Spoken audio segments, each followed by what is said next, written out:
What I wanted to start with today is just mention that although we probably don't think of it this way, the story of Noah is actually one of the creation stories in the book of Genesis. And the place where I came to realize how definitely it is considered that by other Christians was when I was standing in the Sistine Chapel.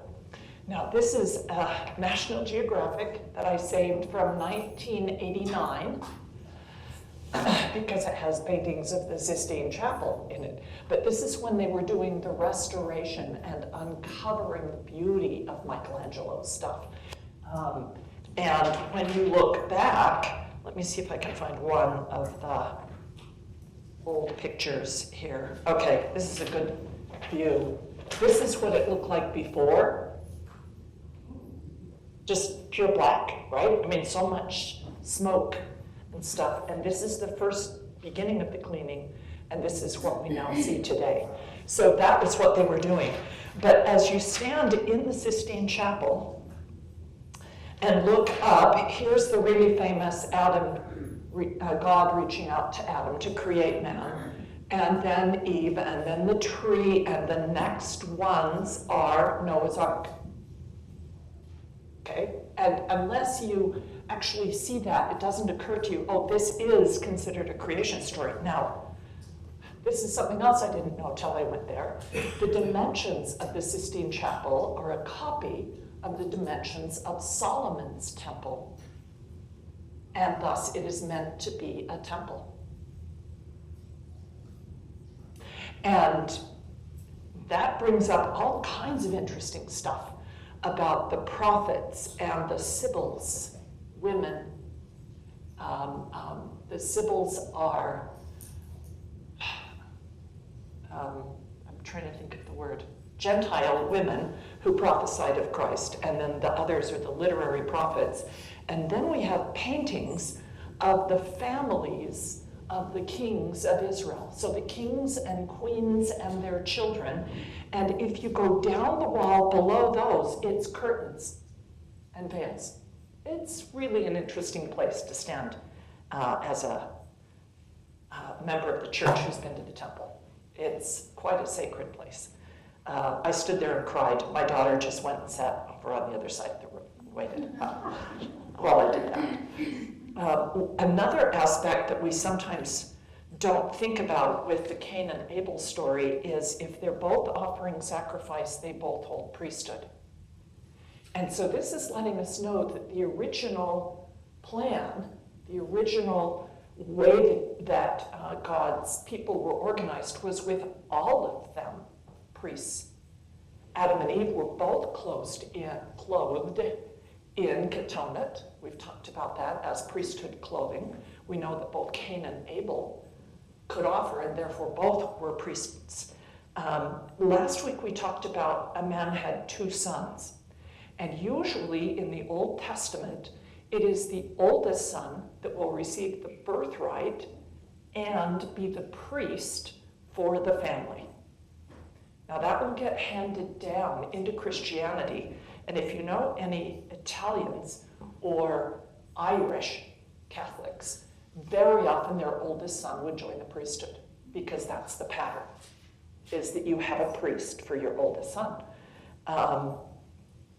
That gets changed at the Exodus, where instead of taking the oldest son of every family and train them to be priests, like Samuel, the young boy, was trained by Eli at the temple. Can you even imagine having all those unaccompanied boys at the temple to try and train them to be priests? Instead, they had one family chosen to hold priesthood, and that would be the Levites. And you'll watch how the firstborn sons have to pay a redemption price, and a Levite replaces them 1-to-1 until they run out of Levites. And then those that aren't covered by the Levites, each of them pays a redemption price to the temple. And even Jesus will be redeemed, because he's the firstborn, from needing to be a priest at the temple. Now, I hope you can see that what's happening is a constriction of who's receiving priesthood. And it's going to get constricted even more because it's not all the Levites, it's only going to be Aaron's family. And after that, it's only going to be one descendant of Aaron whose name is Zadok. That's one of the words on the board here. It's this word, Zadok, righteous. That word gets translated into Greek as Sadducee. And so it goes down just to the Sadducees, and then it essentially disappears, right? I mean, in the church, we know that John will be translated and continue to hold priesthood on the earth. Later we'll get some 3 Nephites, but there's no priesthood for among the people for a long time. And we're at the point where it is now expanding again. And the goal is everybody, get everybody into the temple. And as we do temple work, that's essentially what we're doing, is getting everybody going back to that primordial state of everyone being priests. So I thought we would just look at the text where it talks about the priesthood among the sons of God and the sons of men, and see what happens to it in this story.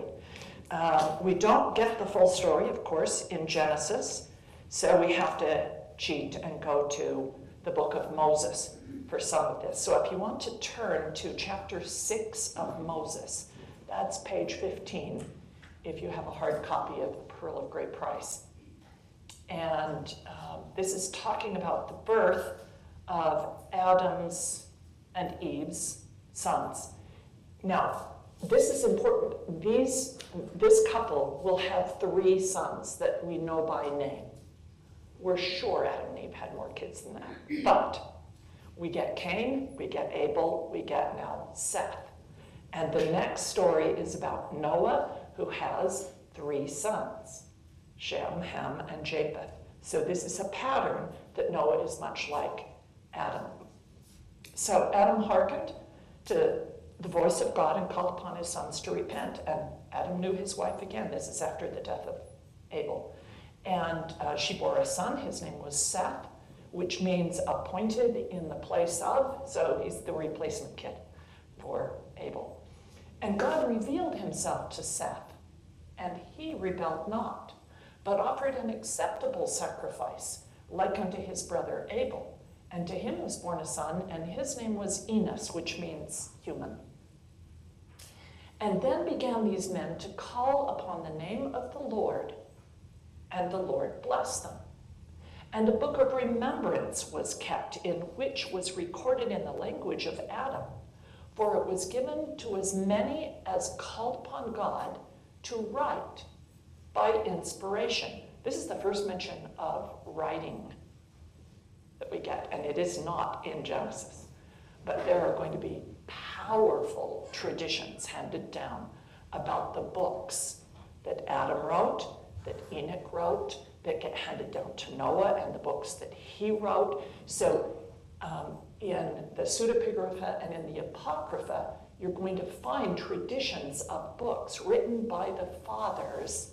And since we've been talking about Abraham, who desires to be a greater follower of righteousness, which is tzedek, which is in Melchizedek, okay, that's the word in priesthood, is righteous. And he talks about the records he obtained from the fathers. Now, there's only 10 chapters of Genesis before Abraham. What is he talking about, all these records? Well, the tradition is that there's a lot of things being written, and that's what Moses 6 restores. And so as many as were called upon God to write by the spirit of inspiration, it was given to them. And by them, their children were taught to read and write. Who's teaching the kids to read and write? Mom and dad. That seems to be a responsibility many people have abdicated and handed off to somebody else. But from the beginning, it was mom and dad who taught the kids how to read and write, having a language which was pure and undefiled. Now, this same priesthood, which was in the beginning, will be at the end of the world also. wait a minute, what priesthood is it just talking about there? It's talking about that reading and writing is a skill that priests have. And in most of the history of the world, the people who could read and write were temple priests at various religions and various gods that they worshipped. And they kept that knowledge to themselves as much as possible because it gives you power. Our plan is everybody teach their kids, and the kids are going to teach their kids, and everybody's going to know how to read and write. Now, this group will become known as the sons of God, those who hold the priesthood, sons and daughters of God. But you have a contrast with the descendants of Cain in verse 52 of chapter 5 of Moses, just on the other page. It says, they kept not the commandments, and it displeased God, and he ministered not unto them, and their works were abominations, and began to spread among all the sons of men. And so it's talking about a dispersion of knowledge of different kinds among the sons of God and the sons and daughters of God and the sons and daughters of men. Now that's the language that we're going to find in Genesis 6 when we begin to read Genesis 6. It came to pass that when men began to multiply on the face of the earth, daughters were born unto them. Now I'm not sure if you noticed how unusual chapter 5 was. It's giving the genealogies. It starts out, this is the book of the generations, told out, of Adam, the births attributed to Adam and his genealogy on down to the time of Noah. But each individual doesn't just have one son. You're going to see sons and daughters. We're going to lose that later. So in the beginning, there's a focus on sons and daughters. And I think that's where we're getting to again, as it says here, this same priesthood which was in the beginning shall be at the end of the world also. And we're beginning to talk about women and priesthood, which was in the beginning. So it's kind of fun to watch that happen. So, let me see where I go here. Okay. Now, the sons and daughters of God, verse 2 of, is this where I want to go? Yeah.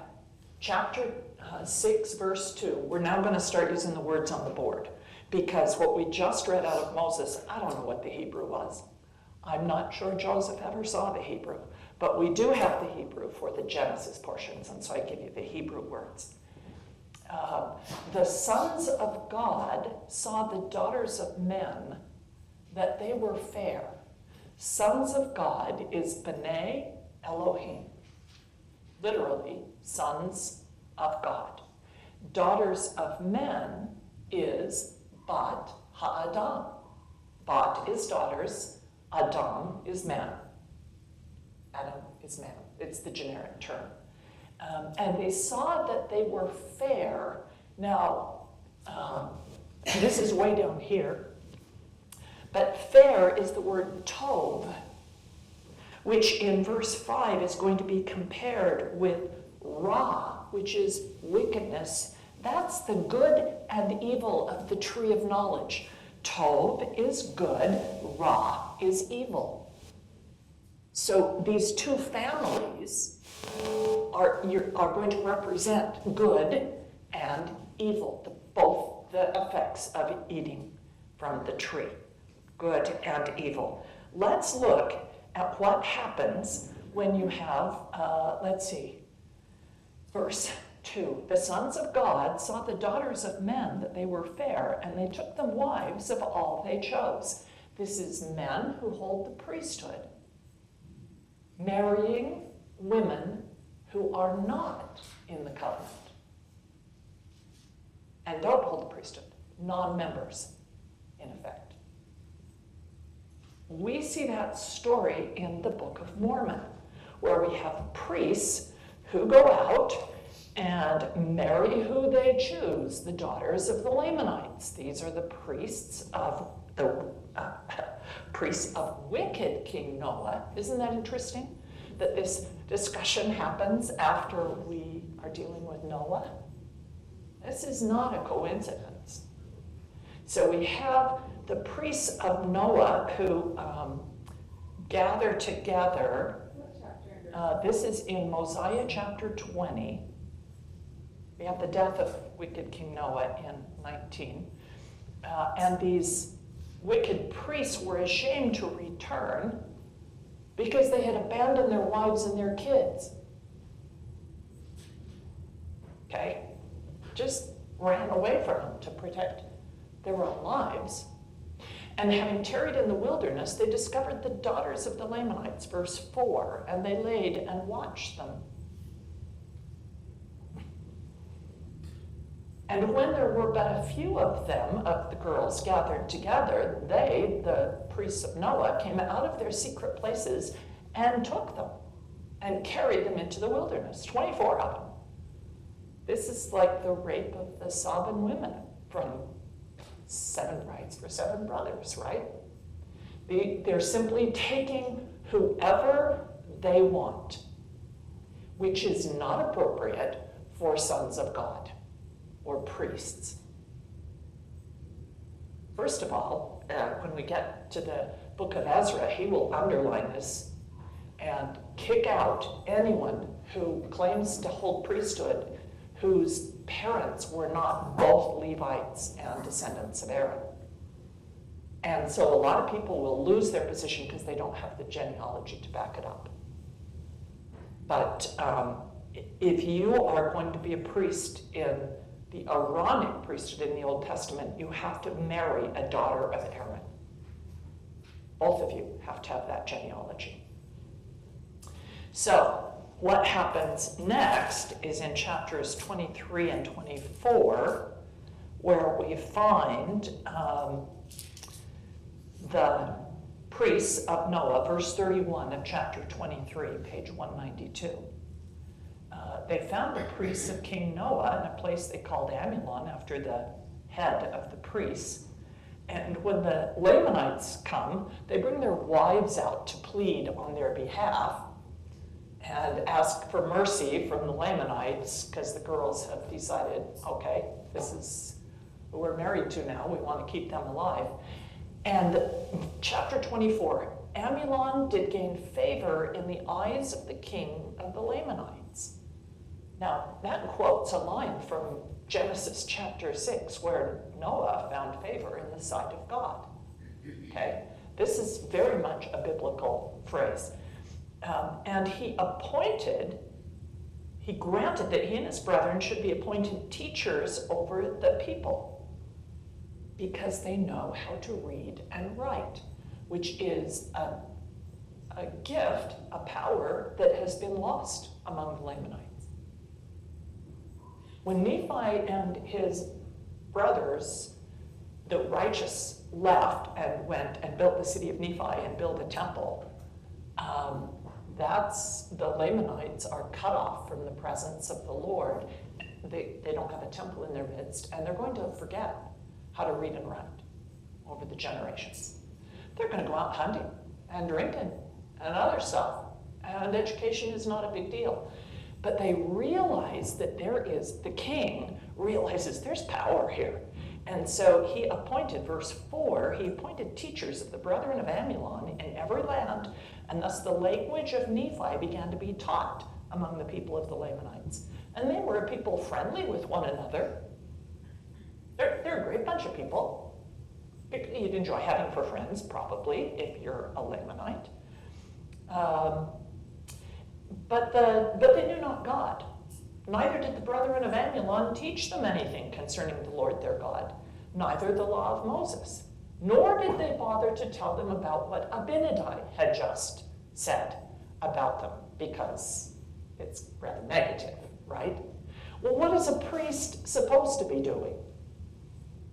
He's supposed to be teaching the words of God and the law of Moses to the people, and they just have abdicated that. Instead, verse 6, they taught them that they should keep records, that they might write to one another, and thus the Lamanites began to increase in riches and began to trade one with another and waxed great and began to be a cunning and a wise people as to the wisdom of the world.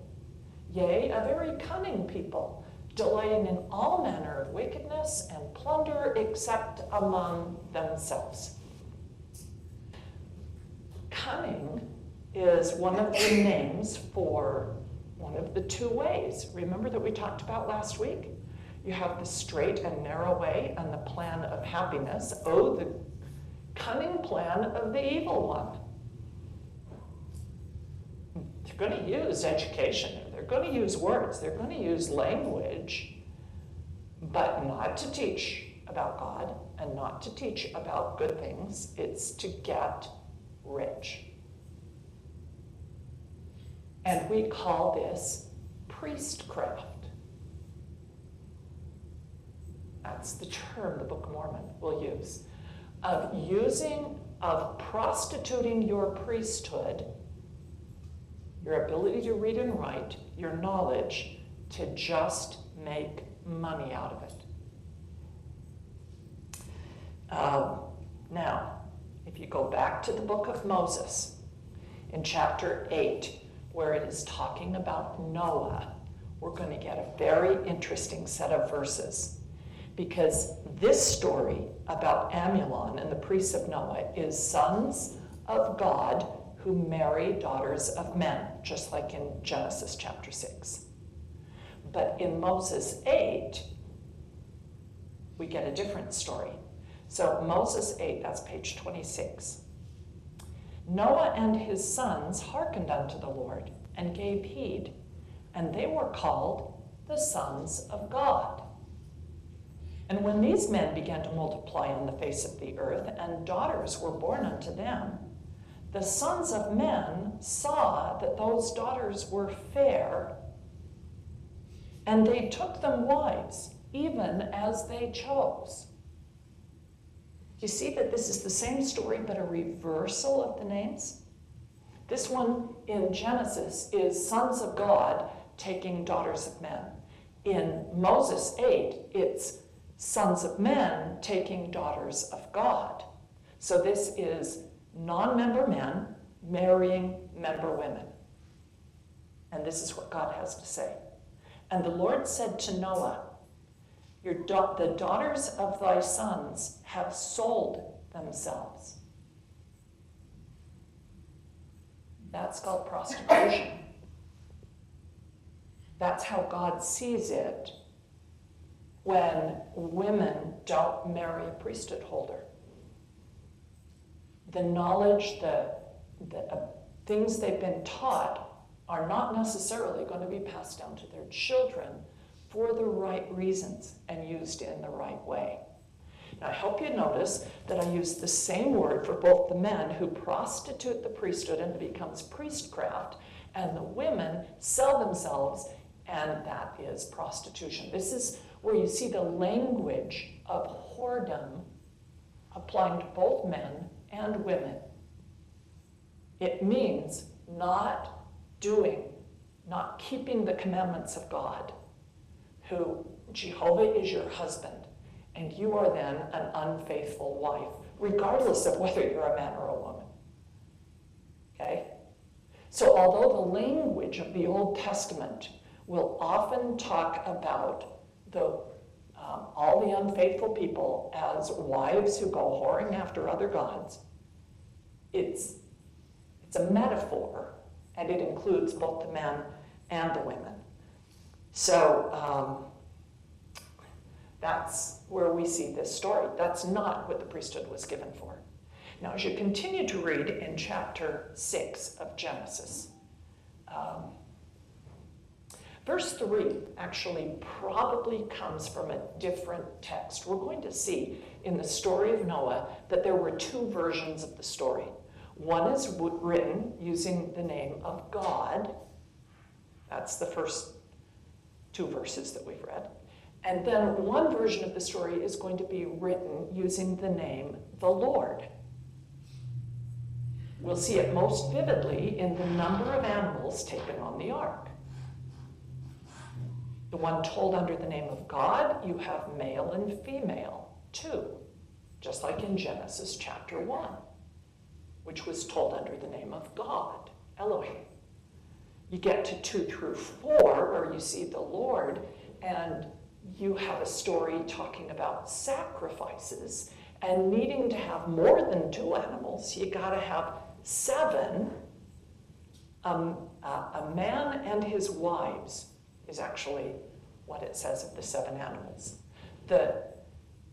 And you know, that's the language used of Adam and Eve, is a man and his wife, man and woman, ish, isha. Whereas male and female, which is the story told under the name of God, is Zohar v'nekeba, which is male and female. It's blatantly using, there's 2 different stories that are going back to 2 different creation stories told about Elohim are from the northern kingdom of Israel. The stories of Jehovah are from the southern kingdom of Judah, where they had a temple, and thus apply the law of Moses and offer sacrifice. But what we find is these have been edited and combined together, and so it's a little confusing. Because is it 2 or is it 7? There's 2 stories. Just relax, they're editing it, okay?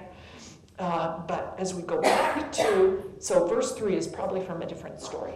Verse 4, there were giants in the earth in those days. And also after that, when the sons of God came in unto the daughters of men, they bore children unto them. And the same became mighty men, which were of old, men of renown. Now, this is going to lead to all kinds of interesting pseudepigraphal stories or apocryphal stories about the sons of God being angels who fall to the earth because the word translated as giant, nephal, is the word fallen in Hebrew. It doesn't mean giant. It has nothing to do with being big. But I love it because it's nephal, N-F-L. You want to think of great big huge football players, okay? Men of renown and mighty men. So let's look at those 3 words. So Nephilim, which gets translated as giants, is actually N-F-L, which means fallen. If you're going to talk about Adam and Eve and the fall, that's the word. These are fallen. And they were sons of God who fell, right? They're going for priestcraft rather than priesthood. And they become mighty men. This is like David and his mighty men. It's actually a military term for your strongest warriors that you put in charge of everybody else and that are your own small core of men who fight with you personally. David and his mighty men. They often, when we get to the Book of Kings, will be conscripted from other countries. What is it called when you have somebody who is paid to fight for you? Mercenaries. Very often these are mercenaries. And they are called Gebarim. Now that's interesting because that GBR is the basis for the name Gabriel, who is a mighty man of God. Well, folks, who's Gabriel? That's the name Noah had in the pre-existence. So we're going to talk about 2 different kinds of mighty men. Those who are mighty but fallen, and Noah, who is mighty and righteous. The other is men of renown. And the word renown is actually translating the word Shem, which is the Hebrew word for name. One of Noah's sons, the most righteous, the birthright son, Shem. So we're going to have this contrast between Shem and Gabriel and the priestcraft on the other side, the fallen ones. Okay? And you kind of miss that if you don't see it in the Hebrew. Okay, so they're making a name for themselves rather than taking upon them the name of God. And do you remember how that was used? I mean, we talked about the tower last week as one of the two temples, right, in the two different cities. And they made a name for themselves instead of going to the temple to get the name of God. So what name are you interested in? Is it fame or is it serving God? So the wickedness of them is, God saw that the wickedness, that's Ra, again, evil, the tree of knowledge of good and evil. The wickedness was great in the earth. And every imagination of the thoughts of his heart was only evil continually. Now, this is kind of a weird little place in Hebrew. But where it says the imagination, that's translating a Hebrew word, yetzer, which is the word used in the creation of Adam. Adam was formed by God. Do you remember how we talked about Adam is formed, Eve is built? But yetzer, in the forming of Adam, is misspelled. And every copy of the Hebrew text passes on that misspelling because you can't change it. And the way it's misspelled is that it is written with two yuds at the start instead of just one. Should be just one. But you have two yuds. And so out of that misspelling, the rabbis said, there are two inclinations in man. One toward good, tov, and the other toward evil. Can you see how this is necessary to have agency? You're created with two inclinations. Sometimes there's an apocryphal story about having an angel on one shoulder and a devil on the other, right? Tempting you or leading you to do what is right. And the suggestion here is there's not two inclinations anymore. It's only one, and it's only evil. What are the kids going to learn that are born to those who only do evil? You're going to do evil. And we had a friend who that was his experience. I think I probably mentioned him before. His name was Mario Fazioni, and an Italian Catholic who lived in Detroit, and his dad was a member of the mafia. And when Mario was about 9, he joined the mafia and was taught how to steal. And no one would suspect a little 9-year-old kid who's just breaking into houses while people had gone to work. And he was taught where to look for the valuables. That's how he's raised. Is that ever going to change? It did for Mario. It's an amazing story. And you can actually buy his book, the book, written about him, and there's a movie, a DVD about Mario. And he's actually able to convert. Walk away from the Ra, the evil, and instead do Tov. And the last we knew of Mario, he's actually passed away, but when we last saw him, he was a temple worker at the Detroit temple. Now, we're talking, this is a radical change. And that's available. You don't have to stay one of the sons of men or daughters of men. You can change. You can walk a different path. So, in verse 6, it repented the Lord that he had made man on the earth, and it grieved him at his heart. Now, that is not the word repent. That is not shuv or teshuvah that we've talked about, turn around and go the other way. This is actually the word naham, which means to sorrow or grieve. God was sorry for what he's watching. And you see that in the story of Enoch, who's at the same time as this, right? Enoch is alive at the same time as Noah. And as Noah, we're going to meet him, as he preaches, all of his converts will change cities. They'll move to the city of Enoch. Now, the Old Testament doesn't have anything about Noah preaching. 2 Peter does, that Noah was a preacher of righteousness. And of course, the book of Moses talks about how Noah preaches for 300 years, and that one of the reasons God has him build this ark out in the middle of a plain, not near the ocean, is to get people's attention. So they would come and say, why are you doing this? And once they ask questions, he can then teach them.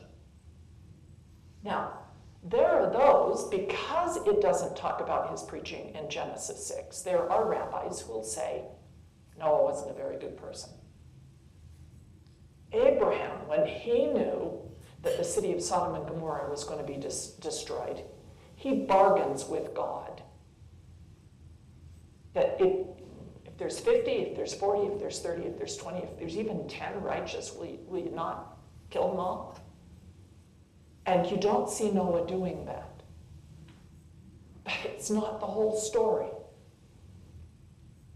And the real story is that Noah probably converted thousands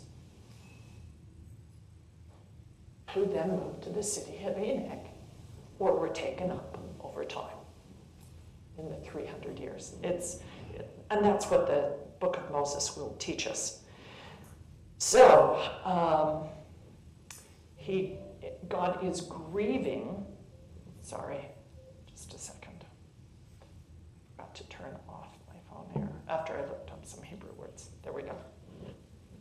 It repented the Lord that he had made man, and it grieved him. Now, Nahum grieved. It grieved that he had created, and the word there, bana, is from Genesis 1, where bara, that's bara, God creates. So this is quoting Genesis 1 about the creation of mankind and Jehovah being sad that he had created man.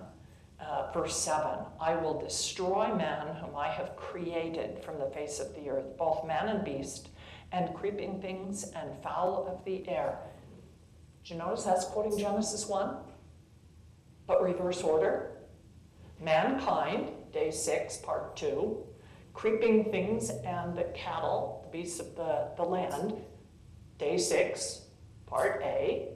And then fowls is on day 5. Now, it's in reverse order of how he created them in Genesis 1, but they're listed in an order from there. It repenteth me, grieves me that I have made them. But Noah found grace in the sight of God. Okay. Naham is grieved. Noach, same first two letters, is Noah. So we're getting a play on words here. Noach, Naham. Okay, I hope you can hear that. And then, this is even cooler, Noah found grace, which is chen, which is the two letters of his name in reverse order. And that's grace. Now, there's a whole, 2.5 pages, well, not that much, 2.5 columns about what it means to find grace in God's sight. And that's in Exodus 33 and 34. But the short version is, to find grace in God's sight means that he goes with you. Can you see how that's the promise each time you partake of the sacrament? When you take his name, not make one for yourself, you take his name, you repent, not just grieve, but actually change what you're doing, and you're promised that you'll always have his Spirit to be with you.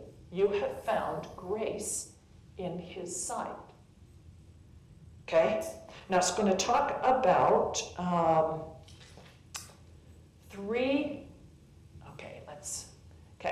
these are the generations, chapter 6, verse 9.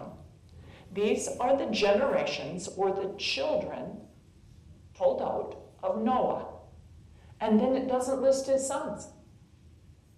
Instead, it lists 3 characteristics. That's kind of interesting. Noah was a just man, and he was perfect in his generation, and Noah walked with God. A just man is the word tzaddik. So whenever you read about someone who is a just man, or justification in the writings of Paul, it's talking about righteousness. And the Hebrew word is tzedek, which is the second half of melech tzedek, a righteous king. Okay? So I personally think it's saying Noah is a Melchizedek priesthood holder. He is a tzedek, which is that name Zadok or Sadducee, the name of the people, the tribe, the family that had priesthood at the time of Jesus, the Zadokites. He was perfect, which is tumim, as in Urim vav tumim, Urim and Thummim, which is something the high priest wears. And one of the purposes of God giving you light is so that you can become perfect. Now, perfect, the Hebrew doesn't mean that you can do everything really well.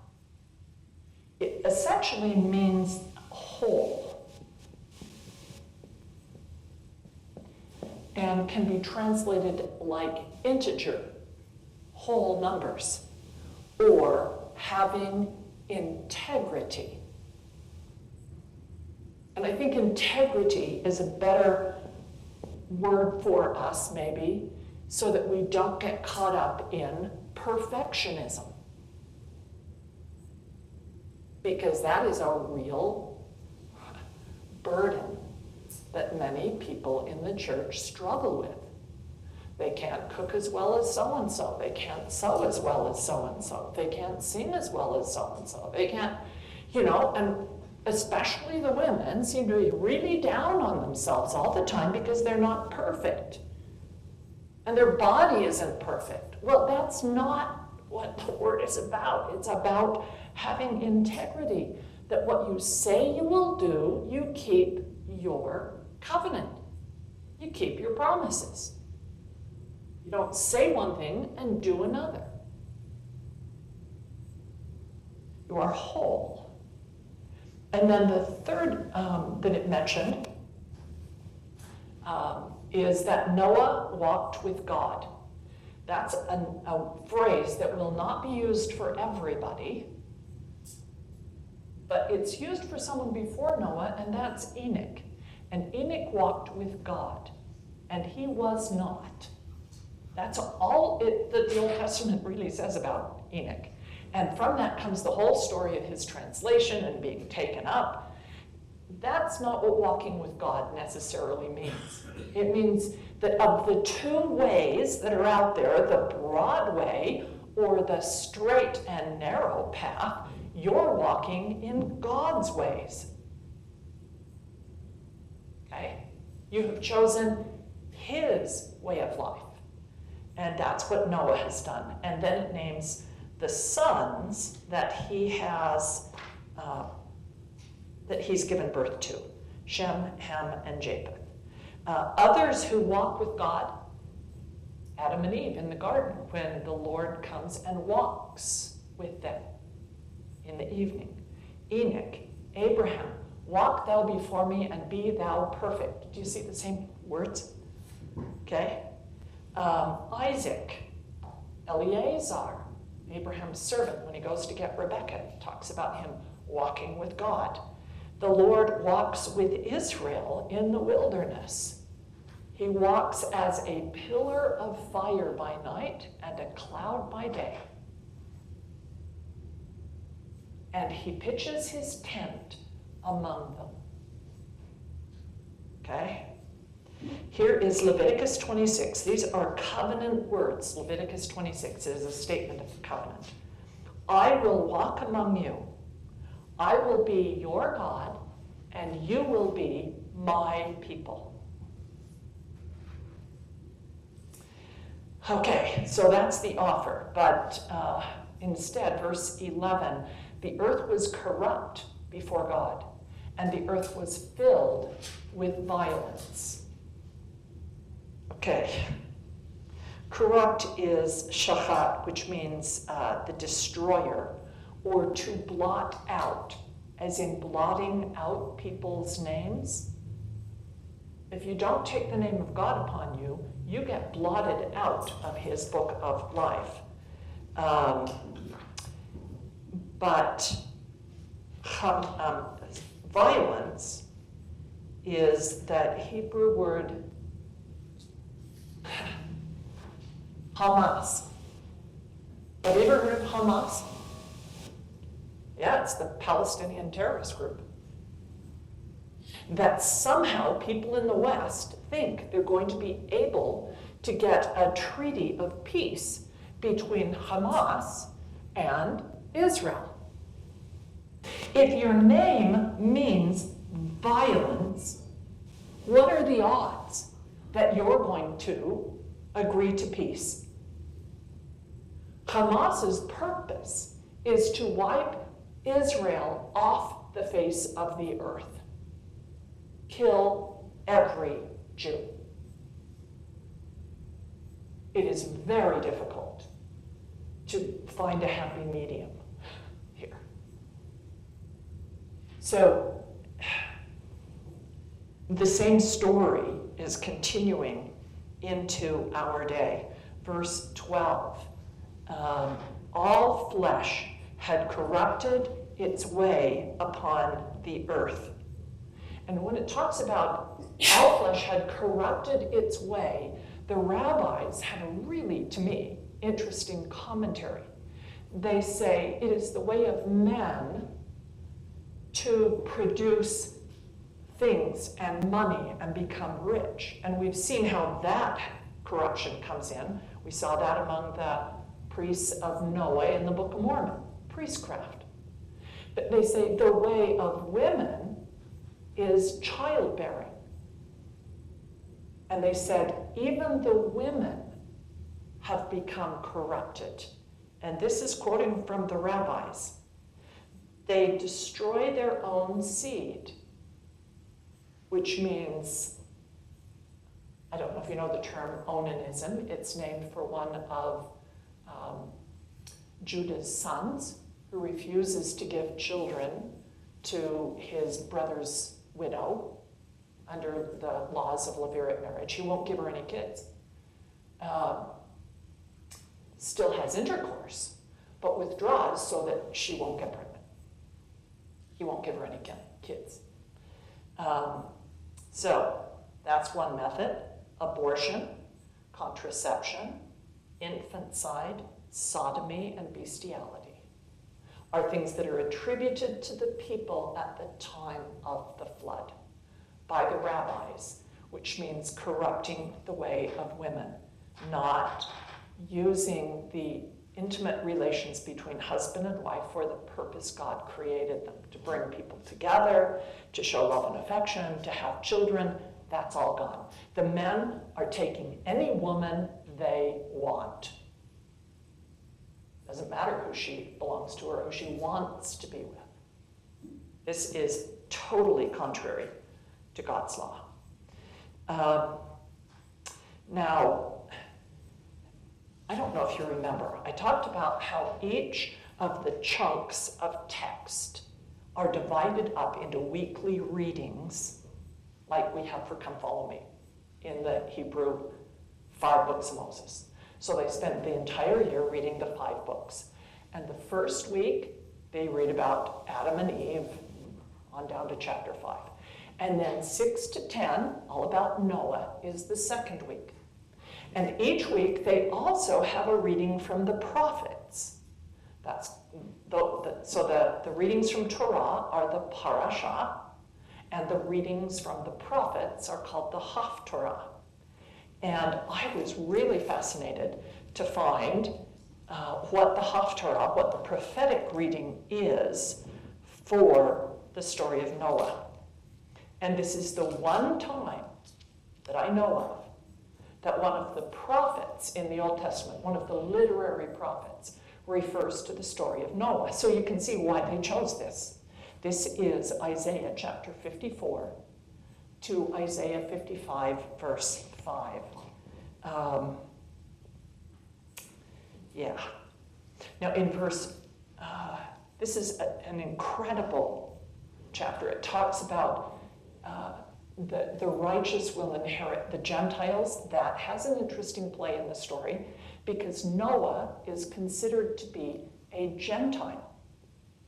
So was Adam and Enoch. Everybody who lives before Abraham, who they accept as the one who is worshiping the one true God, he becomes a Hebrew, Abraham the Hebrew.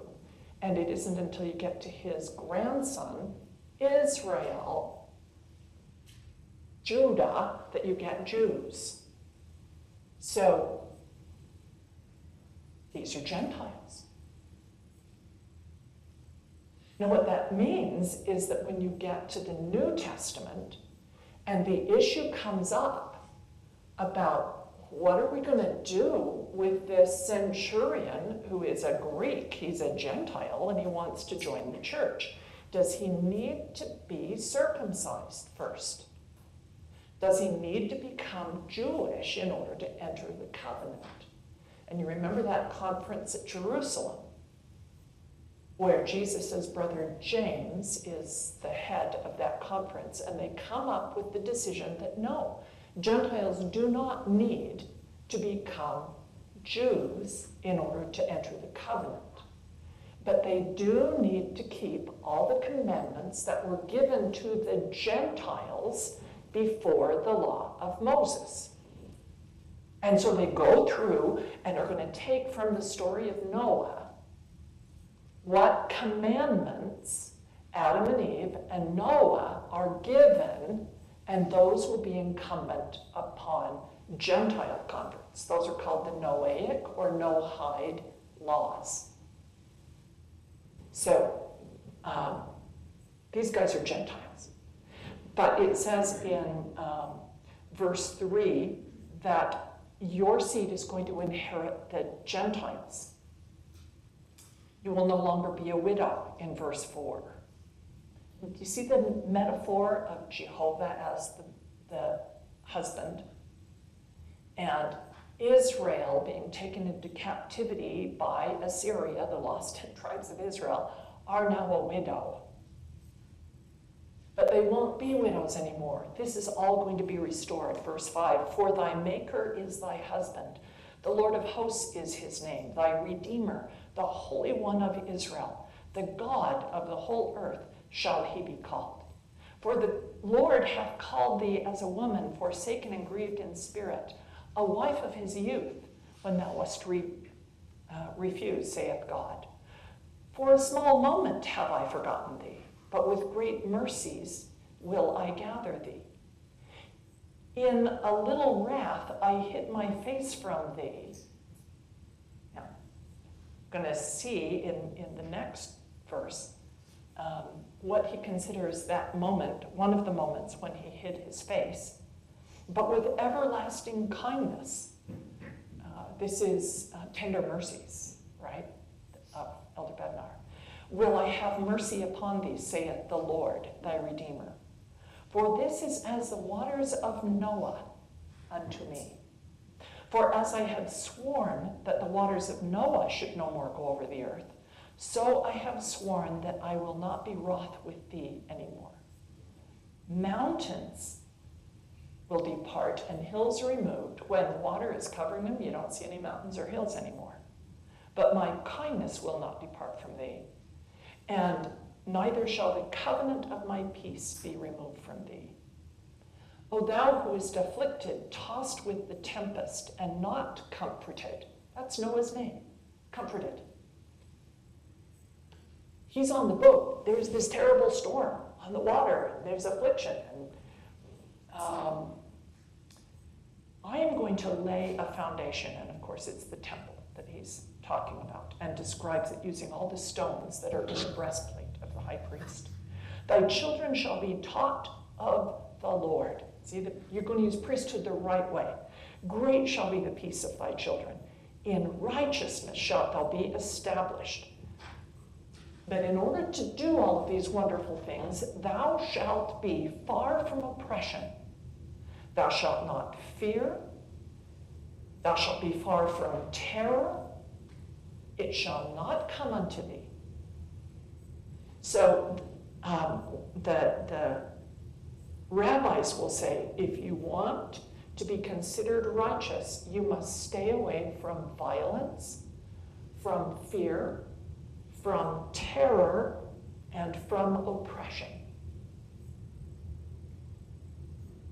And yet that's what we bring into our homes almost every day on the television. And if we want our children to be in peace, then they need to be shown how can you live in peace. Verse 15 talks about, they will gather together, but not by me. They shall gather together against thee, but they will fall. Do you see that's the Tower of Babel, where people are gathering together to build this tower, but it's going to fall because it's not of God. Anyway, all of this is an interesting commentary. So take the time and read Isaiah 54 and 55 with the eye of reading it in the context of Noah and the Tower of Babel. Okay. Now, when it mentions the flood, do I have flood on there? Yes, the very last word here, flood, which is mabal. They're not really sure what the verbal root of flood is.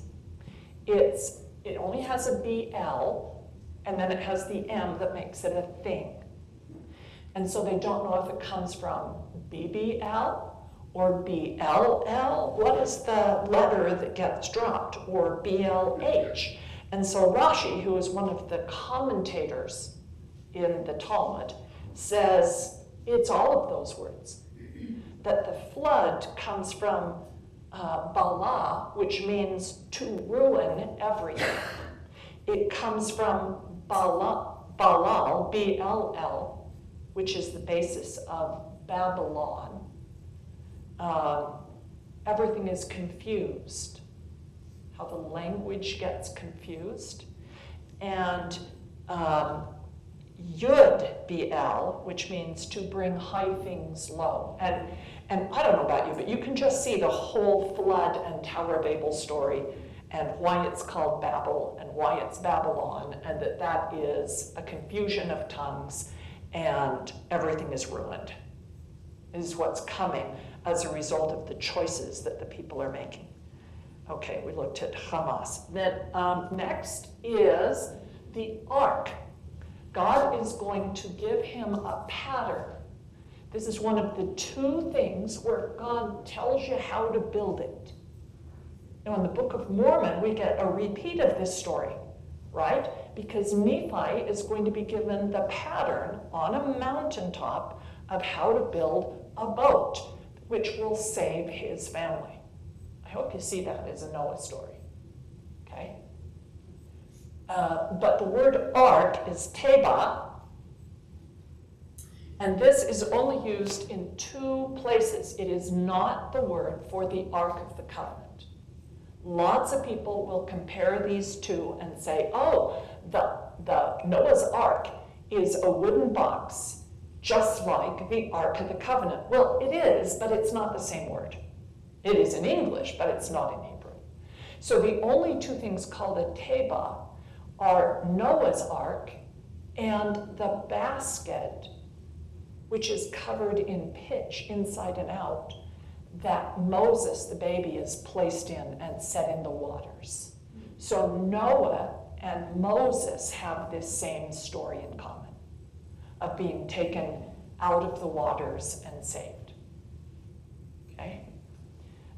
Pulling Pharaoh and what's going on among the children of Israel as they are slaves into the story of Noah and the ark and who is righteous and who's wicked.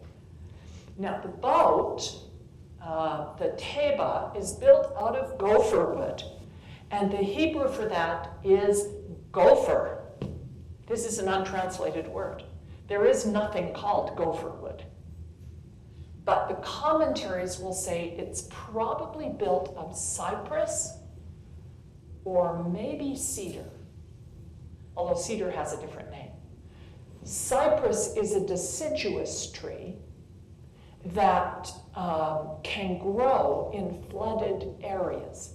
I don't know if any of you have ever seen cypress growing in a swamp. It has knees, which are the roots of the cypress that come up above the water.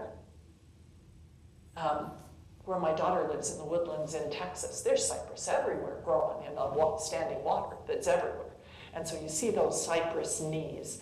So I'm thinking it probably was cypress just because it's a tree that grows in water and is preserved by the oils in the wood, and it doesn't rot when it gets wet. It's great in the water. But it also is aromatic, like cedar. It isn't quite as strong as cedar, but it can be used in the same way to keep insects out. So cedar is the wood that is used to line the temple. And that's the other thing that God gives the pattern for how you're to build it. So here we have 2 boxes, one built of cypress and one built of cedar, and there is safety inside them. Moth and rust do not corrupt inside those buildings. Okay?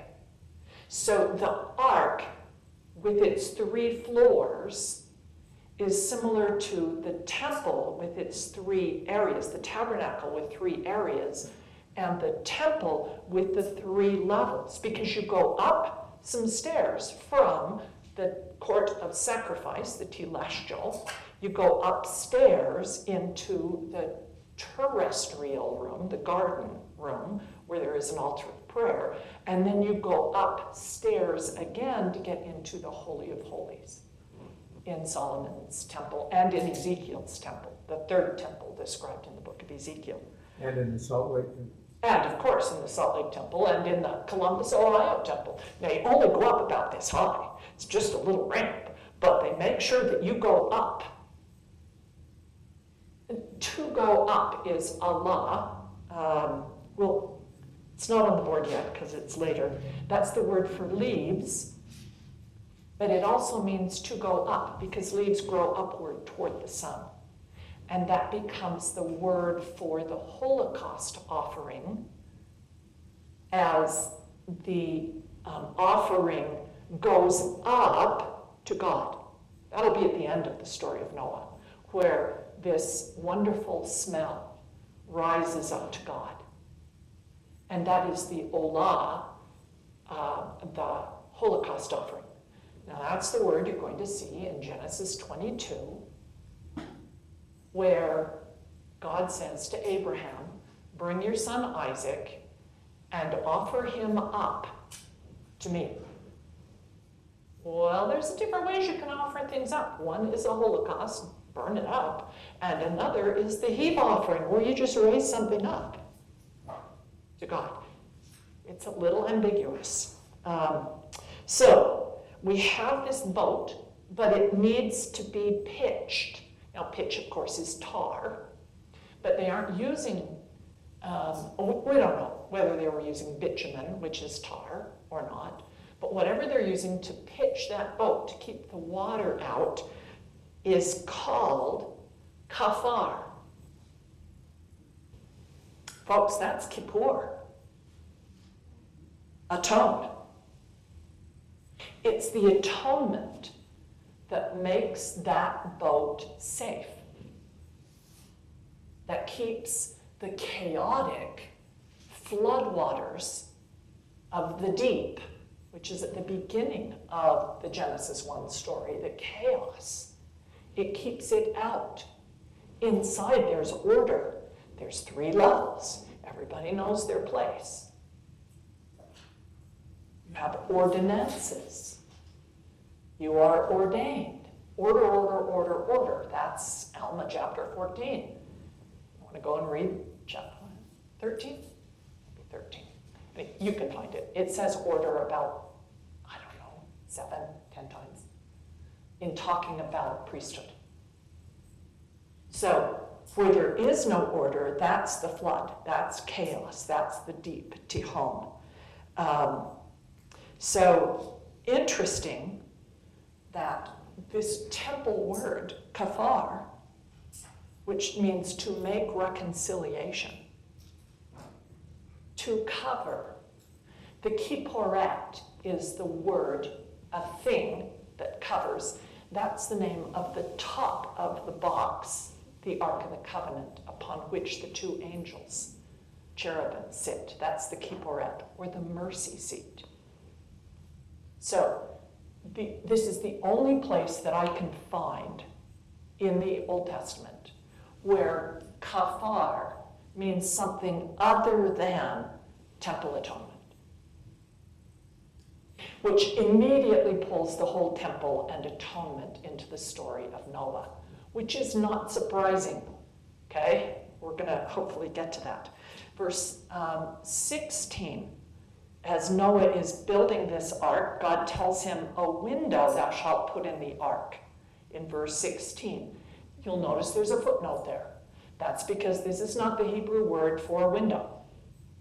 The word for window is chalon, and we'll see that later when Noah opens a window and lets out a dove and lets out a raven. This is not chalon, this is Zohar. And as you read in your footnote for 6:16, Zohar means a shining thing. There is a tradition that there was a stone, a shining stone, given to Noah to light the inside of the ark, because it doesn't have open windows to bring in daylight. That would let water come in. They're very much like the ark is very much like the barges of the Jaredites, which is, of course, chapter 11, right? Immediately after the story of Noah is the Tower of Babel, and there's the Jaredites. So the idea is that Noah had this stone on the ark, and the Zohar, this is from the Encyclopedia of Mormonism, which I'm going to, did any of you ever buy a copy of the Encyclopedia of Mormonism? It's 4 volumes. At one point, I was the public affairs director for our stake, and someone who had money in Salt Lake, probably, had donated a whole bunch of money to the church and said, we want books in every public library. And so they had a set of books that had been donated that I was to take to every public library in northeastern Ohio and donate them. Some libraries would accept them, some would not. But the Encyclopedia of Mormonism, 4 volumes, was part of that donation. And one library accepted it and then said, oh, we don't want these four. They kept the others, but they didn't want the four. And so I called up and said, what should I do with these? And they said, just keep them. So I have the Encyclopedia of Mormonism, and it's also available free online. Just type in Encyclopedia of Mormonism, and you can read all 4 volumes by yourself. It's awesome.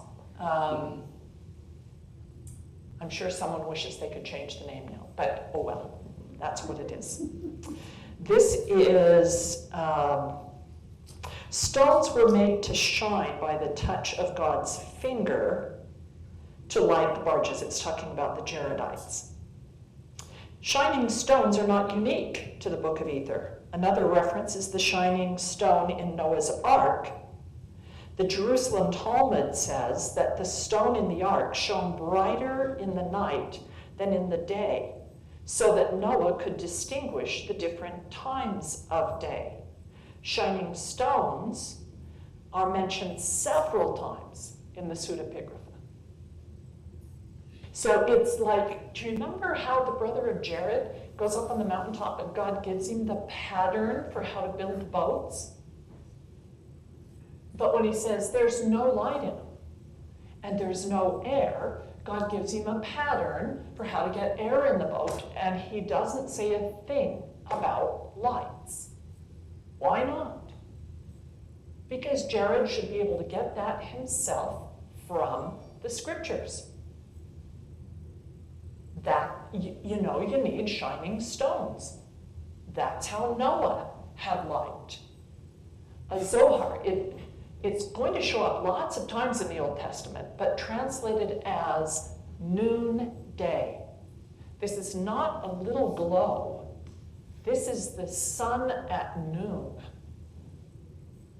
Lots of power, lots of light coming from this stone. And so I think that's why the brother of Jared knew he could get 16 stones, one at each end of his barge, and later we'll hear that the 2 of his stones will be made into a Urim and Thummim, which are found with the Book of Ether in the Book of Mormon. And Mosiah will use that which he has to translate. He is a seer because he has these stones. Okay, all of this comes out of the story of Noah and the ark. Did I finish that page? Yeah. Okay, that takes us to 6:17. Behold, even I, do bring a flood of waters upon the earth. Now, it's interesting that it's a flood of waters because Latter-day Prophets will talk about different kinds of flood. We're going to flood the earth with the Book of Mormon. We're going to flood not with chaos, but with order. And as we establish stakes of Zion, it's increasing order in the land. I will bring a flood of waters upon the earth to destroy all flesh, wherein is the breath of life. Now, that's obviously referring back to the creation of Adam, right? And God breathes into him the breath of life. But it continues, from under heaven, and everything that is in the earth shall die. But with thee I will establish my covenant. And thou shalt come into the ark, thou and thy sons, and thy wife, and thy sons' wives with thee. And of every living thing, they're going to come into this ark. Now, every living thing, it's going to say, I think it's 4 times, are going to be part of the covenant. Everything in which there is the breath of life are part of this covenant that God gives to Noah. Now, one of the problems that we have is if God has a covenant with the animals, who also have the breath of life in them, everything wherein there is the breath of life, we often interpret that breath of life, breath being ruach, which means breath or wind. That was the wind passing over the deep, the Tehom, the flood, in Genesis chapter 2, or chapter 1, verse 2. Or spirit. So the Holy Spirit is the Ruach Kadosh. Do animals have spirits? And it's like the scriptures are kind of ambiguous on that subject. And so you'll find different opinions. But animals are covered by God's covenant. And thus, the implication is how you treat them is part of your covenantal responsibilities. So I'm going to establish, and we've run out of space on the board. So you can see I'm not even going to get through half. Oh, well, I try. So establish is the first verb used with covenant language. And it's the Hebrew Q-U-M or kum. And that means to establish, to make firm, to secure, to fulfill. So this is not the first time that apparently Noah has been given the covenant, because God is saying, I'm going to fulfill my covenant with you. So what that says is covenants have been going on and being made, and no mention of them up to this point. But we will get to the covenant language used, which establishes the language for talking about the covenant forever, is in this story of Noah. And it's not new to Noah. We need to recognize that the covenant has been before them. But I think it's important to note in verses 18 and 19, the covenant is only given in the context of you, Noah, and your wife, your sons and their wives, animals and their wives, male and female. That is the beginning of the covenant, is two couples, male and female. First mention of covenant is in that context. Now when it talks about the 7 animals, this is 2. When it talks about the 7, it doesn't say male and female. It says Ish and Ishot, a man and his wives, which is kind of interesting. That's from the Adam and Eve story. Verse 21. Okay, you need to take enough food for everything. Fowls, cattle, creeping things, that's the order of the creation story, and people. You need to take with you food to be eaten. Thou shalt gather it in. It shall be food for you and for them. The word there is ocho, which often gets translated as meat. It is not flesh. This is grain and vegetables. Until after the flood, nobody is eating meat in the Old Testament story. It's only after the flood that God changes that law and says, okay, from now on you can eat the flesh of animals, but not with blood in it. You can't eat the blood. And so the Jews will kosher their meat, which means they pack salt around it and it draws the meat juices out. That gets rid of the blood. So that's an important part of kosher meat, is getting the blood out of it. But every place that you see, and this is from Genesis chapter 1, verse 29 and 30, where it's talking about the grain and the seeds and the herbs and the fruit trees for food, the word there is this ochel, which gets translated as meat. So you can, just in your head, everywhere you see meat in the Old Testament, think meal. Okay? It's grains or vegetables, herbs. It is not ever meat. Meat is using the word basar, which is flesh. And it'll say flesh. Okay, so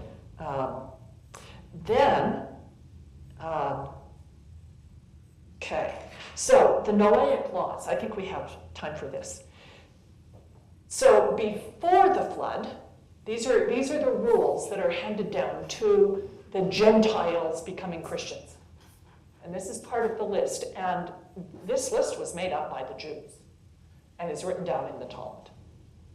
Number one, you can eat animals, but only if they're dead. Why would you, how could you eat a living animal?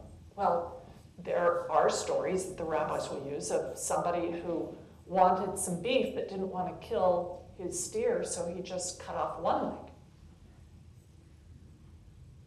Not acceptable. Not acceptable. You have to kill the whole animal. But speaking of killing, you can't kill people. And specifically, not your brother, right?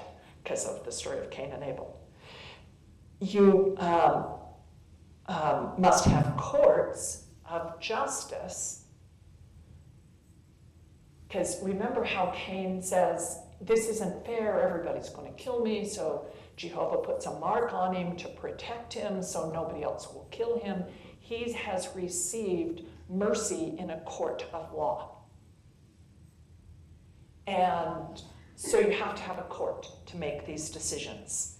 There should not be blasphemy, immorality, idolatry, or theft.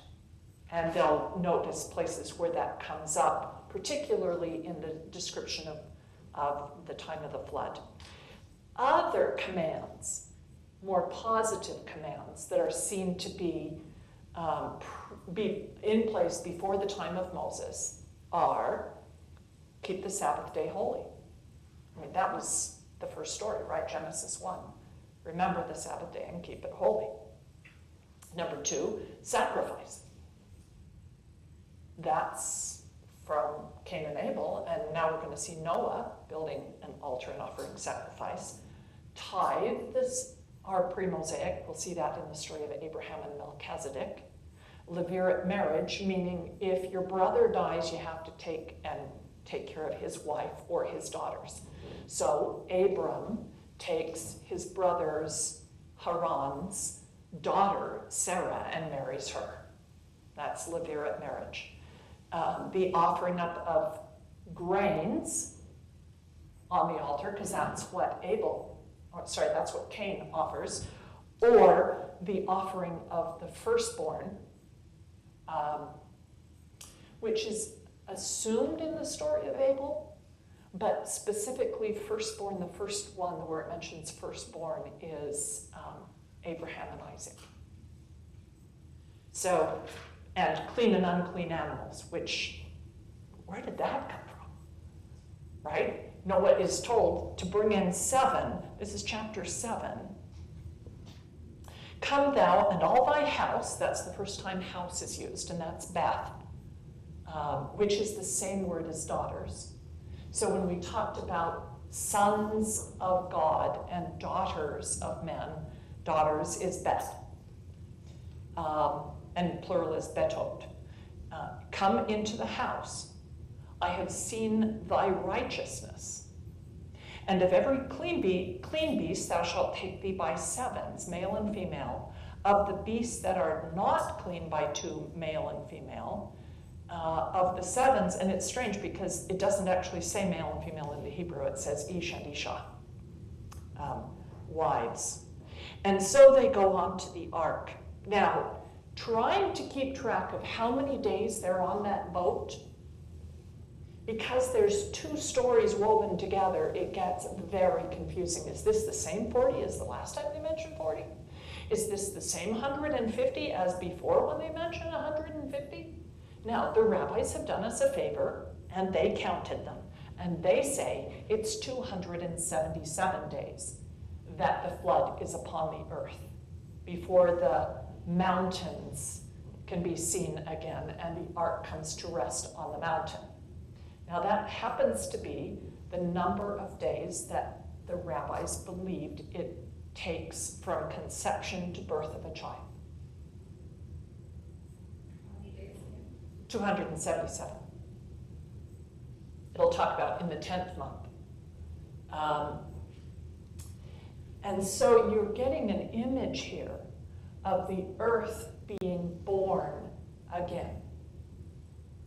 And mountain, which is the first thing that you see, is Har, and pregnancy is Hara, because a woman becomes mountainous when she is pregnant. But since Har-El,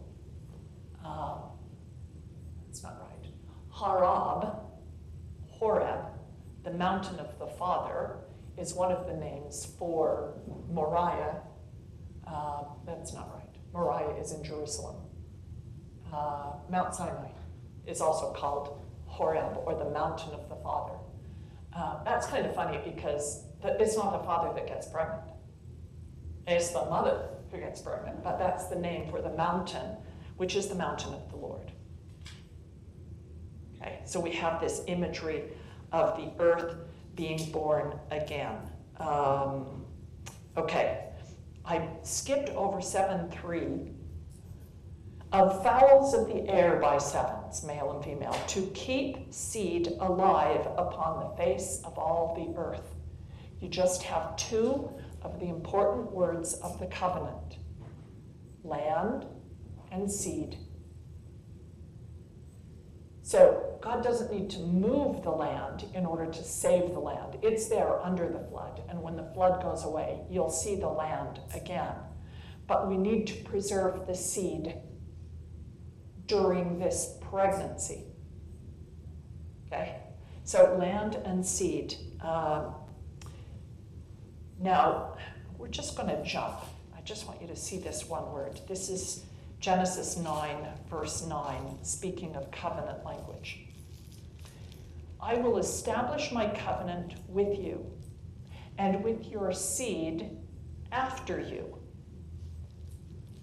And verse 12, this is the token of the covenant between me and you and every living creature that is with you for perpetual generations, for generations forever.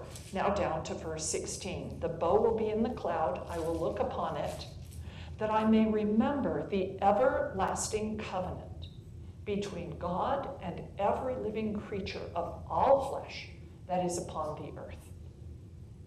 So Noah's story is where we get this language of everlasting covenant. The Jews use this phrase as well, and it is called the Brit Olam. That's from Berit, which is covenant, and Olam, A-L-M, which gets translated here as everlasting.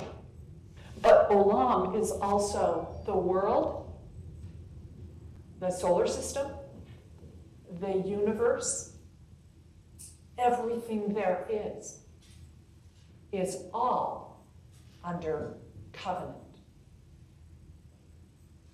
That's the imagery of covenant language. And man is the only thing, the only creation, that ever breaks the covenant. The earth doesn't disobey the laws of physics. The moon isn't going to fall into us, regardless of what the movies say.